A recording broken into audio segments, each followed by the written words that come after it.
Ha sido una mañana perfecta, nos ha salido una carrera muy buena para todos los componentes del grupo. Hemos tenido un percance en la T1, pero bueno, hemos solucionado con una muy buena bici y una muy buena carrera. Estamos muy contentos puesto que seguimos yendo líderes y bueno, esperemos que siga durante toda la liga igual.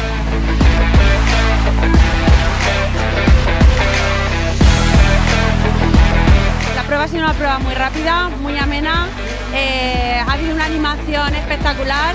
Y bueno, nosotros nos hemos divertido y lo hemos pasado muy bien, la verdad es que para repetir, o sea que el próximo año nos veremos.